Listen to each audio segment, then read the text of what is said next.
오늘 말씀은 스가랴 6장 1절에서 15절입니다. 제가 아는 분이 어느 날 자신이 군 생활을 했을 때 있었던 일화를 들려주었습니다. 내용은 이랬죠. 어느 날 만년 고참이 술에 잔뜩 취해 몹시 갈증에 시달리게 되었다고 합니다. 고참은 쫄병인 자신에게 당장 시원한 물을 가지고 오라고 했죠. 그때는 겨울이라 이 깜깜한 밤에 어디서 시원한 물을 구해와야 할까 막막했다고 합니다.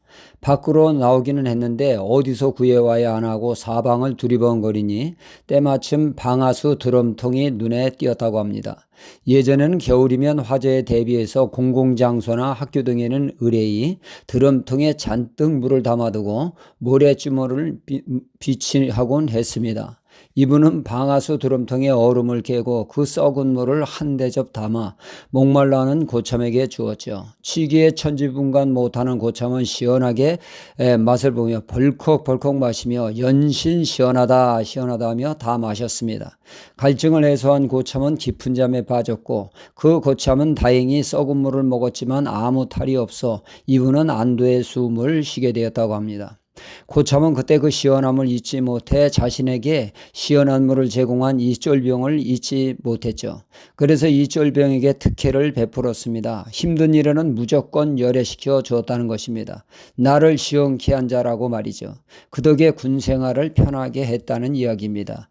썩은 물 갖다 바치고 각별한 사랑을 받았으니 아이러니한 이야기죠.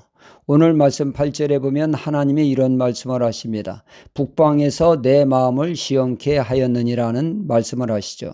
즉 북쪽에 하나님의 명을 받드는 자들이 하나님의 말씀을 흡족하게 사명을 잘 감당함으로 하나님이 만족하시며 기뻐하셨다는 말씀이죠. 하나님을 기쁘시게 하는 자, 그 인생은 반드시 복될 수밖에 없습니다. 하나님이 친히 후원자가 되셔서 팍팍 밀어주시니 말입니다. 이와는 반대로 하나님의 눈밖에 나면 그 인생은 피곤할 수밖에 없습니다. 직장 생활에서도 상사의 눈밖에 나면 미운 털이 박히게 됩니다. 그냥 넘어갈 것도 그냥 넘어가지 않고 문제 삼게 되죠. 그래서 상사의 맘에 쏙 들게 행하면 어떤 문제를 일으켜도 유야무야 관대히 덮어집니다. 문제되지 않게 그렇게 해준다는 얘기죠.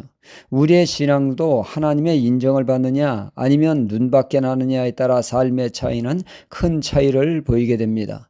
사무엘상 2장 3절 하반절에 나를 존중히 여기는 자를 내가 존중히 여기고 나를 멸시하는 자를 내가 경멸히 여기리라 말씀합니다. 하나님을 시원케 하는 자, 하나님의 그의 인생을 존귀케 하신다는 것입니다. 이와는 반대로 하나님의 눈밖에 나는 짓을 고올라하는 자, 그 인생은 피곤한 인생이 되게 될 것이라는 말씀이죠. 그 예로 우리는 다윗과 사울왕을 생각해 볼 수가 있습니다. 다윗은 그의 마음 중심에 하나님이 있었습니다. 그는 무엇을 하든지 하나님의 사랑했기에 항상 하나님이 그의 삶의 최우선이었습니다. 그가 다윗성에 터를 잡고 있을 때 창가로 내다보이는 빛바랜 성막을 보면서 그는 가슴 아파했습니다. 자신은 아방궁 같은 궁에 거하는데 하나님이 거하시는 성막은 초라하기가 그지없습니다. 그는 즉각 하나님의 사람을 불러 하나님의 성전을 지어 바치겠다라고 말했죠. 그리고 그는 일평생 생명을 걸고 얻은 재물을 자신의 향락을 위해 쓰지 않고 하나님의 성전을 짓는 헌금으로 아낌없이 드렸습니다. 그의 행동과 삶을 보고 하나님은 저는 내 마음에 든다고 표현하셨죠. 이렇듯 하나님을 기쁘시게 한 다윗의 삶에는 그의 엄청난 위기를 맞이했을 때 그때마다 하나님은 그의 삶의 구원자가 되셔서 그의 인생의 어려움에서 그를 건져주셨고 그의 인생이 빛나게 하셨습니다. 한 번은 사울왕이 다윗을 제거하기 위해 다윗을 덮쳐 다윗은 꼼짝없이 생포되거나 죽임을 당할 절체절명의 위기를 맞이하게 됩니다. 그때 하나님은 갑자기 블레셋이 쳐들어와서 다윗은 그 포위에서 극적으로 살아나도록 도우셨습니다. 그러나 반대로 사울왕은 하나님의 눈밖에 난 짓만 골라 하게 됐죠. 그는 가는 곳곳마다 자기의 기념비를 세우기에 급급했습니다. 위대한 사울왕 이곳을 다녀가다라고 말이죠. 그의 족적을 영원히 기념하게 합니다. 그는 가는 곳곳마다 하나님께 제사를 드리는 것이 아니라 자신의 영광을 추구했던 것이죠. 하나님의 뜻은 헌신짝 버리듯 그렇게 취급을 했습니다.